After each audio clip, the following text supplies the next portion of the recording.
Morango do amor ou morango do ódio? Vamos aprender a forma certa de como preparar essa sobremesa que tá super no hype e tá bombando nas redes sociais.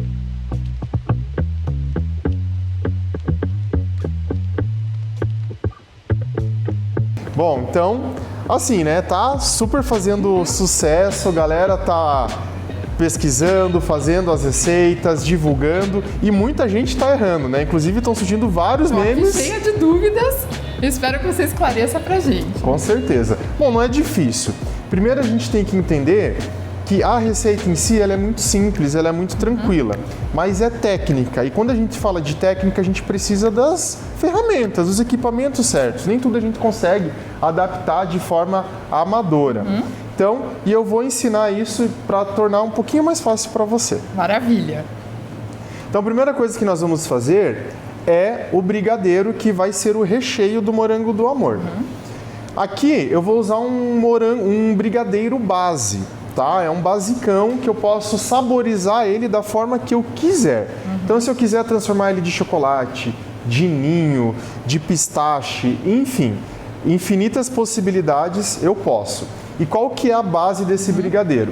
Então, nós vamos utilizar uma lata de leite condensado ou uma caixinha. Não importa se é leite condensado integral ou não. E 100 gramas de creme de leite. O creme de leite tem que ser creme de leite ou de caixinha ou de lata, com um soro, tá? Não tem problema. A única coisa que eu não recomendo é fazer com creme de leite fresco ou a nata, que tem, né? Eles têm de 35% a 45% de teor de gordura. Então, creme de leite mesmo de caixinha ou de lata, perfeitos aqui. E aqui eu não poderia colocar manteiga. Então, se você quiser colocar uma colherinha de manteiga, pode. A manteiga, nesse caso aqui, ela vai dar brilho para o brigadeiro. Mas não é interessante brilho porque ele vai ser revestido com a calda. Então, o creme de leite, ele substitui a manteiga nesse caso. E ele vai... Por que eu coloco o creme de leite ao invés da manteiga? O creme de leite no meu brigadeiro, ele vai trazer durabilidade, maciez e suavidade no sabor. Tá? Então, aquele brigadeiro que vai ter uma durabilidade maior, não vai açucarar, não vai ficar puxa e o sabor não vai ficar aquele doçor muito forte que você precisa comer com um copo de água junto, né? Então, vamos lá. Então, a gente mistura isso muito bem aqui na panela. Se quiser, pode mexer aí pra gente.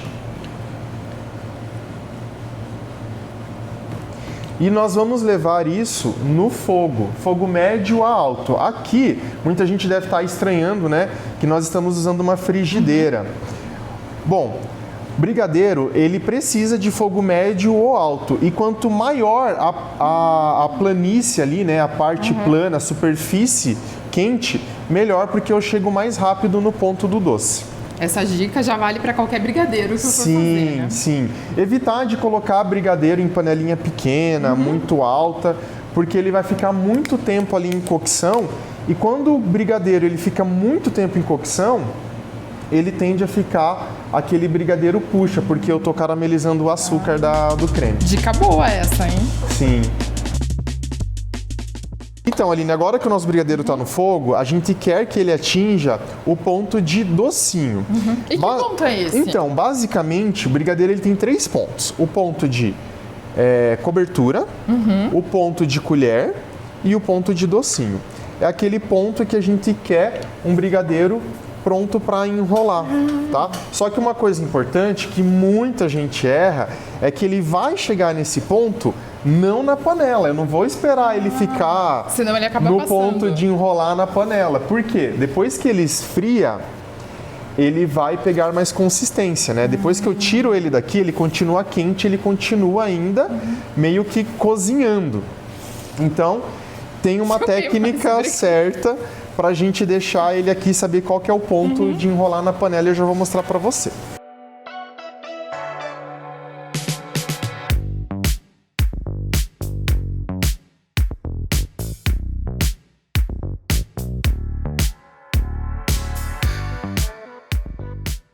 Então, Aline, pode vir mexendo. Nós acabamos de desligar o nosso brigadeiro, ele já chegou no ponto. Como eu sei que ele chegou no ponto certo? Quando eu pego ele com a espátula, ó, e eu balanço, e ele faz a linguinha. Essa linguinha. Eu sempre falo para os meus alunos, ponto linguinha. Tá? Essa a gente não vai esquecer mais. Então é esse o ponto certo do brigadeiro docinho, tá? Independente de qual brigadeiro você for fazer. Então, ó, olha só, eu pego e ele não cai, ele forma uma linguinha, tá? Uma fita ali, né? Então agora eu vou transferir esse brigadeiro. Brigadeiro bem lisinho. Se criar alguns grumos, pode mexer com um fouet um pouquinho para tirar os grumos e tá resolvido. Ai, que ótimo. E além disso, nós vamos cobrir com um saquinho plástico.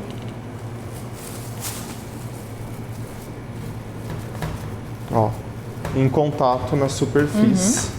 E já cubro ele quente mesmo. Já cobre ele quente, tá?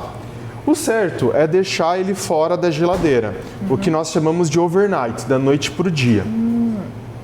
Daí deixa coberto ou descoberto? Deixa coberto, tá? Mas se eu for fazer ele com bastante antecedência e tudo mais, aí eu tenho que armazenar sob refrigeração. E com quanto tempo antes eu posso fazer que ele ainda vai estar bom? Você pode fazer até com 7 dias de antecedência. Esse brigadeiro ele tem uma durabilidade grande.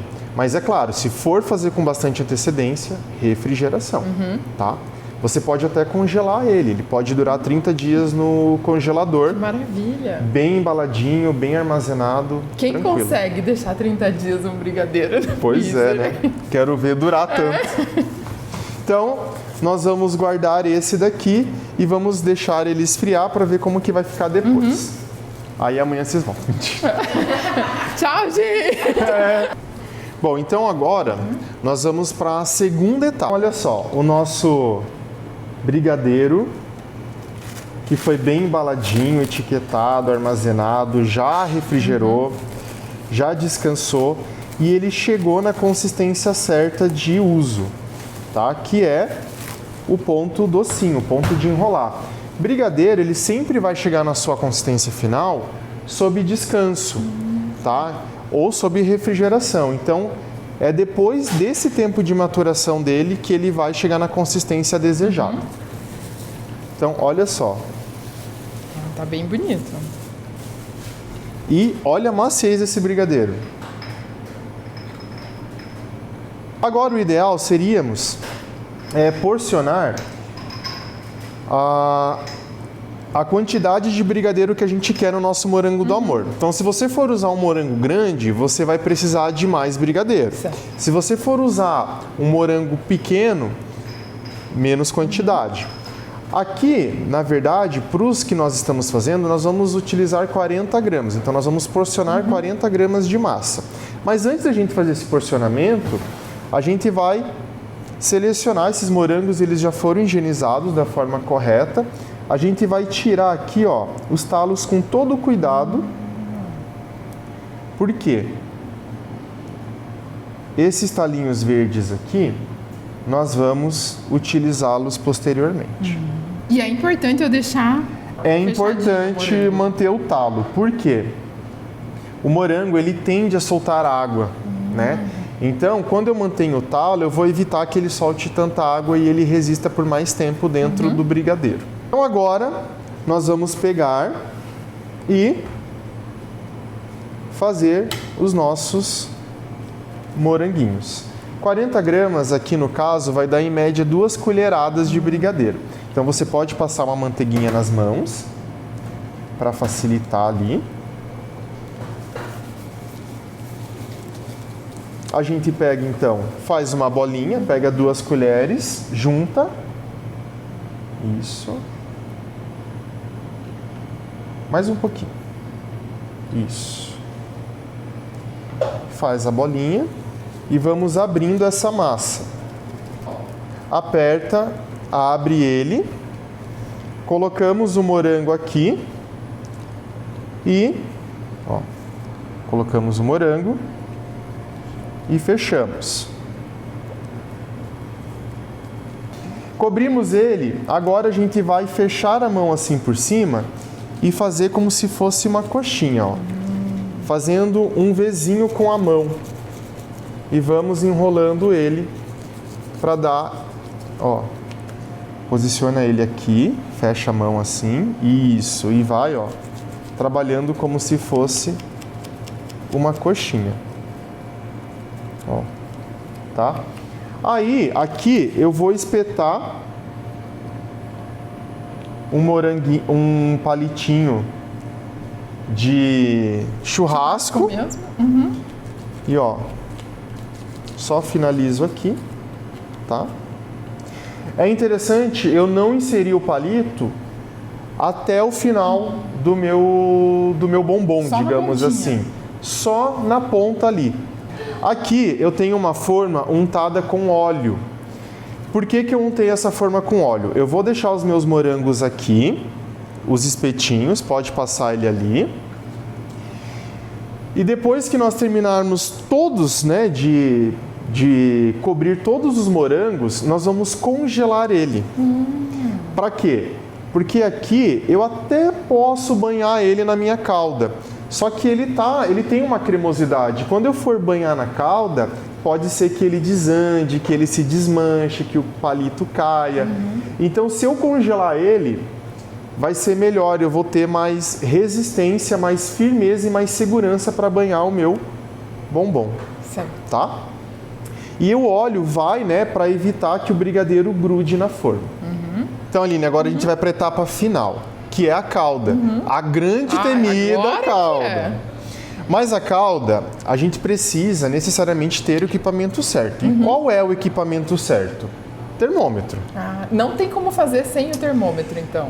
Até dá para tentar, só que assim, quando a gente fala de uma calda de açúcar, ela tem várias temperaturas, né? O pessoal fala muito nos vídeos aí, é quando ela cristalizar, chegar no ponto baladura. Só que o ponto baladura são vários níveis de temperatura. Certo. Então, às vezes, nessa de não ter a ferramenta, você acaba perdendo a temperatura certa. E hoje um termômetro, a gente encontra, né, em casas de utensílios de cozinha, é bem barato, não vai ser mais que R$20. Já dá pra comprar, exatamente, um moranguinho que você vende já paga o termômetro. E você vai ter uma ferramenta por um bom tempo. Então aqui, nós vamos misturar a água e o açúcar. Temperatura ambiente, normal. Temperatura ambiente. Pode colocar o açúcar pra gente, por favor. Quanto de açúcar que tem aqui? Aqui eu estou usando a mesma medida de água para a mesma medida de açúcar. No caso, nós estamos utilizando 250 ml de água para 250 gramas de açúcar. Aí agora, nós pode mexer aí essa caldinha. Um detalhe muito importante que muita gente erra também é que calda de açúcar, né, água e açúcar, eu não posso ficar mexendo quando está no fogo. Né? Tem gente que leva isso para o fogo e fica lá mexendo. Eu faria isso. O que vai acontecer? Nós vamos agrupar os cristais de açúcar e daí ela vai açucarar, ela vai empedrar. Então, eu posso mexer essa calda antes de levar para o fogo. E, aliás, é até recomendável isso para dissolver bem o açúcar. Aí, aproveitando que você está mexendo aí, eu vou colocar um pouquinho de corante em pó. Tá? Isso a gosto, a olho. Isso a gosto. Fiz lá um brigadeiro de pistache. Aí você pode colocar um corante verde. Então, o corante é a gosto, da cor que você preferir, de acordo com o que você vai fazer o seu brigadeiro. Então, é importante que a gente mistura bem, né, o corante em pó. Já levar para o fogo, estando bem misturado. Exatamente. O corante em pó, ele às vezes cria, né, alguns gruminhos ali, então é importante que a gente mexa bem. Se eu quiser utilizar o corante em gel, pode ser também, não tem problema. Mas eu ainda prefiro o corante em pó. Ele tem uma pigmentação melhor. Agora que nós mexemos o açúcar, a água e o corante, nós vamos vir com a glucose.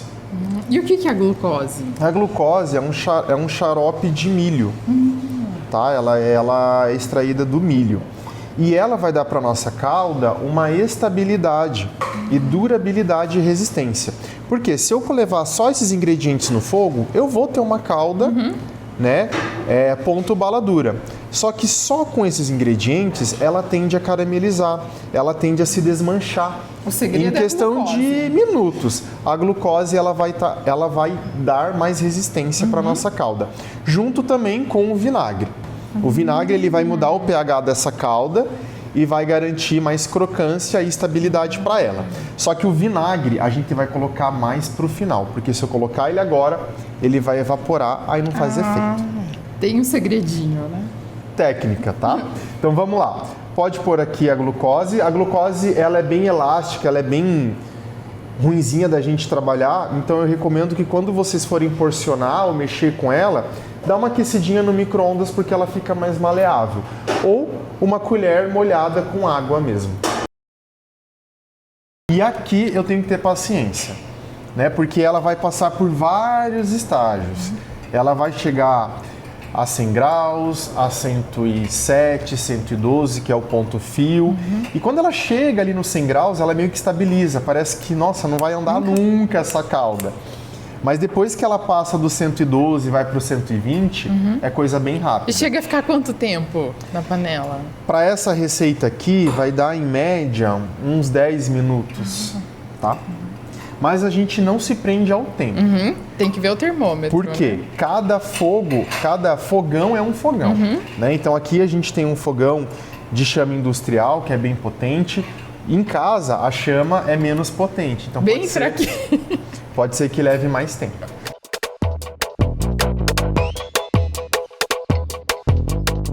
Então, Aline, aqui nós estamos utilizando o termômetro, tá? Tem dois tipos de termômetros mais comuns aí no mercado. O digital, alguns têm laser e outros não, e tem o espeto, certo? Esse daqui vai custar em torno de 40 a 60 reais, uma marca boa, e esse daqui em torno de 20 reais. Esse aqui, então. Qual que é a diferença de modo de utilização de cada um? Então, se eu for para o espeto, né, antes de eu aferir a temperatura, eu sempre dou uma passadinha com a espátula antes, bem devagarzinho para não mexer a calda, e eu coloco o espeto ali, mas sem encostar no fundo da panela, porque senão eu vou pegar a temperatura do alumínio, da panela, não do caldo. Então eu centralizo ele aqui, ó, e vou deixando o termômetro medir, né? Qual é a temperatura que a gente precisa? De 140 a 150 graus. No caso do digital, eu vou fazer a mesma coisa. Dou aquela passadinha e centralizo ali com o infravermelho. Ah, legal. Ó, e ele vai me dando a temperatura no painel. E aqui eu vou controlando. Bom, ela está em 106 graus ainda, vai mais um tempinho para chegar no 140. Lembra que nós temos aqui de ingrediente açúcar, água e a glucose e o corante. Ainda falta o quê? O vinagre. O vinagre. O vinagre eu vou colocar nessa calda quando ela atingir 120 graus. Certo.